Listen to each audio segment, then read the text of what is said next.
ایک مسئلہ سمجھ لیں، ہم حنفیوں میں بلکہ دیوبندیوں میں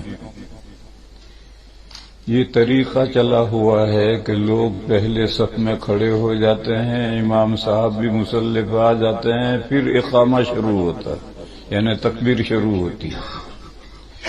اور یہ جو ہمارے بریلوی بھائی ہیں ان کے الٹا ہے، ان کے یہاں سب سے پہلے اقامہ کہنے والا کھڑا ہوتا ہے، اور جب وہ کہے حیا علی الصلاۃ، نماز کے لیے آؤ، تب لوگ بھی کھڑے ہوتے ہیں اور امام صاحب بھی اٹھ پر مصلی پر آتے ہیں۔ اس سے پہلے کوئی کھڑا نہیں ہوتا، سب بیٹھے رہتے ہیں۔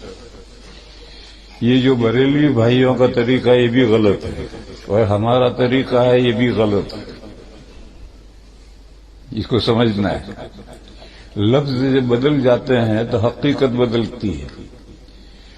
یہ جو تکبیر ہے اس کو ہم اردو میں تکبیر کہتے ہیں، کیونکہ پہلا لفظ اللہ اکبر ہے۔ عربی میں اس کو تکبیر نہیں کہتے، عربی میں اس کو کہتے ہیں اقامہ۔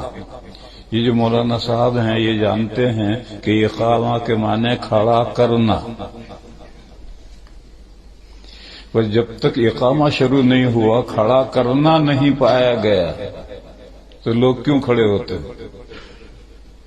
یہ دیوبندیوں کا طریقہ غلط ہے۔ اقامہ پہلے شروع ہو، وہ کھڑا کرے تو لوگ کھڑے ہوں، پھر امام صاحب بھی اٹھ پر مصلی پر آئیں، اور صفیں درست کرنی ہیں تو اقامہ کے بعد صفیں درست کی جائے۔ جو اعلان کرنا، جیسے امام صاحب نے اعلان کیا، ٹھیک کیا۔ نبی پاک صلی اللہ علیہ وسلم اور چاروں خلفائے راشدین جب اقامہ پورا ہو جاتا تھا تو اس کے بعد صفیں سیدھی کرتے تھے، اور حضرت عمر کے زمانے میں تو انہوں نے چند صفوں پر ایک آدمی مقرر کر، 4 پر 1، 4 پر 1، 4 پر 1، یہ سب صفیں درست کر کے حضرت کو اطلاع کہتے تھے تو حضرت نماز شروع کرتے تھے۔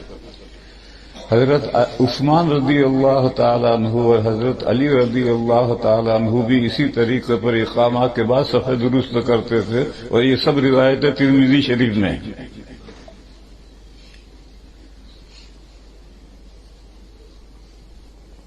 اور آج کل ایک رسم بن گئی ہے کہ امام صاحب نے دائیں طرف دیکھ لیا، بائیں طرف دیکھ لیا، بس دیکھ لیا، ہوگی صفیں سیدھی۔ ارے اس طرح صفیں سیدھی نہیں ہوتی ہیں، ہدایت دو۔ اگر اتنی بڑی مسجد ہے، ممبر پہ چڑھ کر دیکھو کہ کون آگے پیچھے کھڑا ہے، کون کندھے ملا کر نہیں کھڑا، ان کو ہدایت دو۔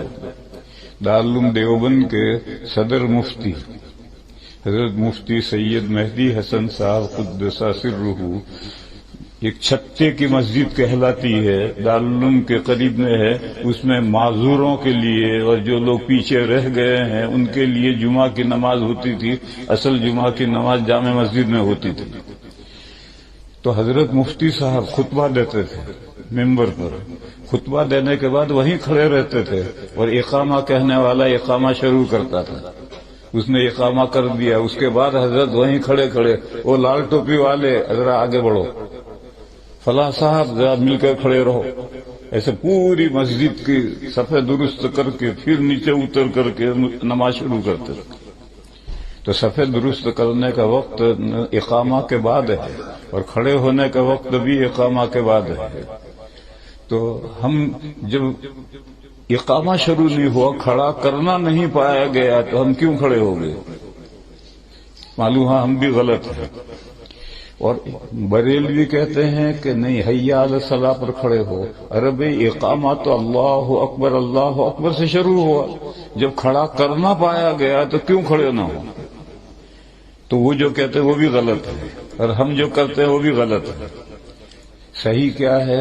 جب وقت ہونے والا ہو اور 5 سیکنڈ رہ جائیں تو اقامہ کہنے والا فوراً کھڑا ہو کر اقامہ شروع کر دے، پھر اس کے بعد لوگ کھڑے ہوں، اور امام صاحب کو صفیں درست کرنی ہو، 1-2 صفیں ہوں تو اس میں تو خاص کرنے کی ضرورت نہیں پیش آتی، مگر عید میں، جمعہ میں لمبا مجمع ہوتا ہے تو وہاں پوری صفیں درست کرنے کی ضرورت ہوتی ہے۔